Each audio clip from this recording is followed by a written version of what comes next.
Hello बच्चों, मैं आपकी हिंदी की टीचर अंजलि वर्मा आपका हार्दिक स्वागत करती हूँ। बच्चों, आज हम हिंदी की पुस्तक जिसका नाम वसंत है उसके प्रथम पाठ का अध्ययन करेंगे। बच्चों, इसके रचयिता श्री सूर्यकांत त्रिपाठी निराला हैं। ये प्रमुख छायावादी कवियों में से एक हैं। प्रमुख छायावादी कवि जैसे कि प्रसाद, पंत, निराला और महादेवी। बच्चों, ये रहस्यवादी कवि एवं छायावादी कवि माने जाते हैं। छायावादी कवियों की ये विशेषता है कि वे जो भी लिखते हैं उसमें कोई गूढ़ अर्थ छिपा होता है, कोई रहस्य छिपा होता है। तो वो जो कविता लिखते हैं उनका एक अन्य अर्थ भी होता है, अर्थात उसमें कुछ अर्थ छिपा होता है। ये जो कविता है इसमें कवि वसंत के माध्यम से युवाओं को संदेश देना चाहते हैं और वे कहना चाहते हैं कि मेरे जीवन का अभी कोई अंत नहीं आया है, अर्थात मेरे जीवन का अभी अंत नहीं हुआ है। मैं अभी युवाओं को नया संदेश देना चाहता हूँ, उनके मन में उत्साह का संचार करना चाहता हूँ। तो बच्चों, आओ कविता प्रारंभ करते हैं।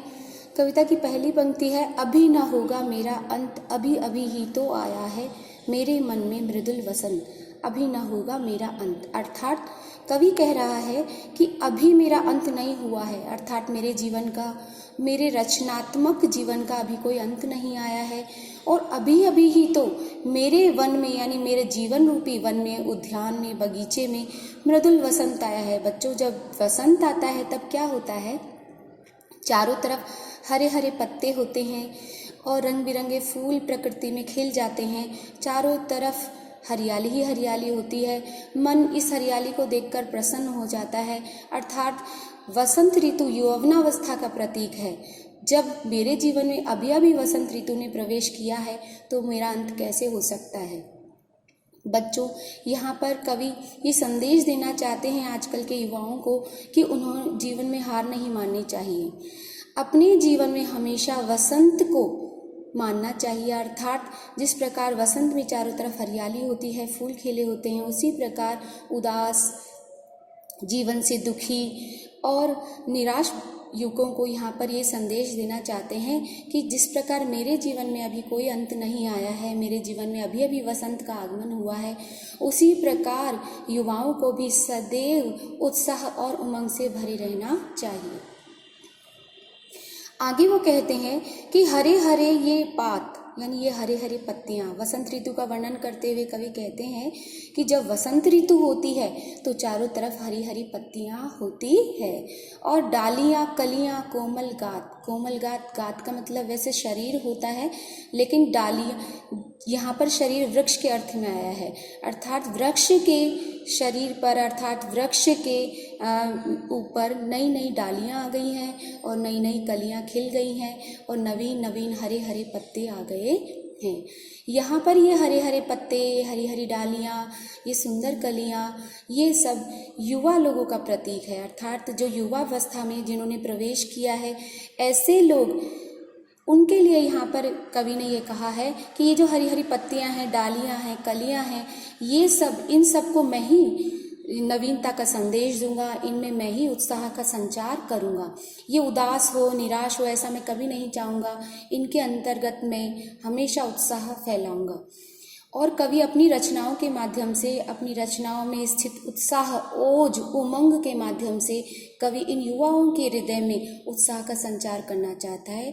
तो कवि आगे कहता है, मैं ही अपना स्वप्न मृदुल कर फेरूंगा निद्रित कलियों पर, यानी मैं ही अपना स्वप्न, यानी सपनों से भी मृदुल यानी कोमल, कर यानी हाथ, फेरूंगा यानी उन पर सहलाऊंगा, निद्रित कलियों पर, जो कलियां सोई हुई हैं। कलियां यहाँ पर युवाओं का प्रतीक है कि जो कलियां सोई हुई हैं, जिनको अपने कर्तव्य का आभास नहीं है, ज्ञान नहीं है, ऐसी कलियों पर, ऐसे युवावस्था में स्थित युवाओं को मैं उनके कर्तव्य का ज्ञान करवाऊंगा, उनके कर्तव्य क्या हैं और किस प्रकार से उन्हें उत्साह उमंग पूर्वक अपने जीवन में कर्मशील बनना चाहिए, कर्म करते रहना चाहिए, मैं ही उन्हें यह बताऊंगा।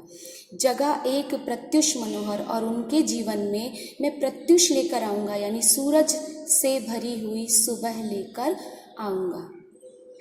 मैं अपने सपनों से भी ज़्यादा कोमल हाथों को उन सोई हुई कलियों पर फेरूंगा और उनके लिए नई सुबह लेकर आऊँगा। कवि यहाँ कहना चाहता है कि मैं अपनी रचनाओं के माध्यम से उनके जीवन में एक नई सुबह लेकर आऊँगा। आगे कवि कहते हैं, पुष्प पुष्प से तंद्रा लस लालसा खींच लूँगा मैं। पुष्प भी यहाँ युवाओं के प्रतीक है कि प्रत्येक पुष्प से मैं, जो पुष्प होते, तंद्रा का अर्थ होता आलस, निद्रा की आलस, आलस मतलब अर्थात आलस्य ही है। तंद्रा यानी नींद से भरा हुआ आलस। मैं पुष्प से उनका आलस्य खींच लूँगा और लालसा, उनकी जो लालसाएं हैं वो भी मैं खींच लूँगा और उन लालसाओं को मैं पूरा करूँगा।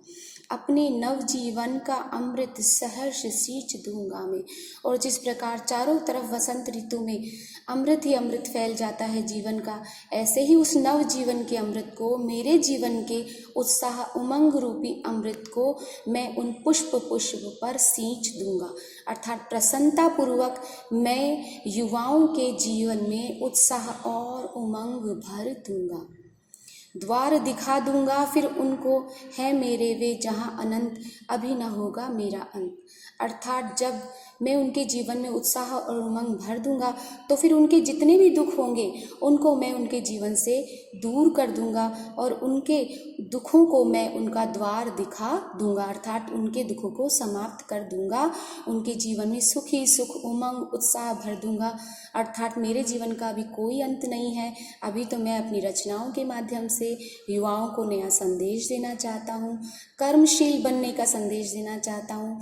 अभी मेरे अंत की बात मत करो, अभी मेरे उत्साह की बात करो, उमंग की बात करो जो मैं युवाओं में भरने वाला हूँ।